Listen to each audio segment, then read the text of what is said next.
we talked about the 50th anniversary coming up with reunification, one thing I forgot to mention is, we did come in 2006, the first time, which was the summer between Michael's bar mitzvah and Dina's bat mitzvah. And Dina was born on Yom Yerushalayim. Mm-hmm.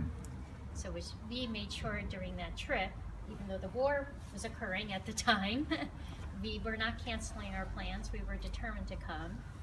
And we did a lot of touring around Yerushalayim and around the War of '67. And we actually went up north to visit friends up in Moreshet that summer and heard the sirens and went into the shelters with them. And I think from there, our family, our kids understood, like, even though we didn't live here, we believe in Israel and we support Israel. And when we were here, we were going to be like the Israelis. So obviously, I think those values carried on with my older son, such that when he got the guts to tell me that he was considering making Aliyah and joining the army, I was not too shocked, given what we had educated him through school and through experience. Alone, your story really moved me, because my father, I'll be 50 this year, and my father passed away when I was 8 months old, and so I too grew up not knowing him. And so hearing your story and how you felt that legacy really struck me. So it just really kind of changed a little bit of what I was going to say today. So my children, well, at least Michael and Dina, do remember the bar mitzvah speech I gave at Michael's bar mitzvah, where I started by thanking Michael, because he had been my inspiration of learning about who my father was. He was named after my father, Mayor Yitzchak, and my mother was alive at the time, and together with her I had planned a project of a scrapbook compiling memories of who my father was. And through that experience I learned so much. I didn't really know who he was. So he was a veteran of World War II, and he himself, his mother passed away when he was 13 months old. So, I kind of struck that connection of growing up with a single parent. But back then times were different, and he and his 2 sisters actually had to go live with other relatives, aunts and uncles, because their father back in the 20s just could not take care of 3 children. But he enlisted World War II. He fought. He was in the medics, and he was discharged, and he was still, from what I understand, still trying to find his way in the world and trying to figure out what direction to go. And a few years later, the Korean War broke out, and he decided he wanted to re-enlist, and he was a little too old, so he lied about his age and said he was younger so that they would allow him back into the army.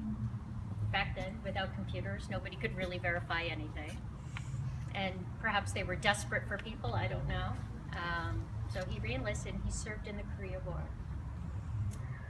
I have an article from a Jewish paper from Charleston, South Carolina, which is where one of his sisters lived. And it was an article about my father while he was serving in the Korean War in the 50s, early 50s, did fundraising amongst other Jewish soldiers to raise money for the state of Israel.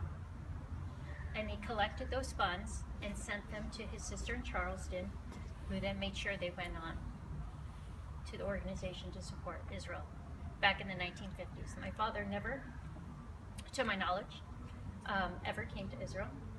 But what else we had learned through the process of building the scrapbook is that in the World War II, he had been part of a group that had been part of a liberation of concentration camps. And I don't think he was on the front lines as a medic, but he certainly was in there afterwards helping to treat.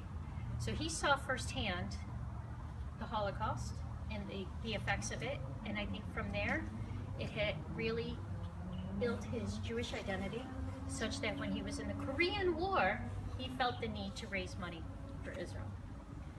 And a number of years ago when JNF announced the beginning of this project, or vision, my husband knows, like from day one, it was something I really talked about. And I really thought about, it made sense to me, knowing who my father was, having learned everything as I learned my legacy for Michael's bar mitzvah. And over the years, then Michael, you know, is finding his way in his life, and he made Aliyah, and he served in the army, and also, it was a rough summer, 2014, that much I know. But it just kind of, coming here for his tekes and seeing the beginning of the wall at that point, I just kind of knew. I kept thinking about it every single time. And then last summer, when we decided we were going to make a family trip this January, I said, that's it. We're going to do this. And it feels right in so many ways. And the fact that you were here, I feel this personal connection and just so many similarities that it's just, to me, perfect. And so I thank you, I thank Shahar, I thank Michael Zimmerman, I thank all of JNF, I thank Michael, Dina, and Seth, and my husband who's supportive for me all the way. And he knew when I said this is it. So do us the honor and unveil the plaque. Wait, huh? Photo op. Great. Lift it up? Yes. Okay. So Milton Edward Vlosky, who was in the United States Army Medical Corps, served 1942 to 1945 and 1948 to 1952.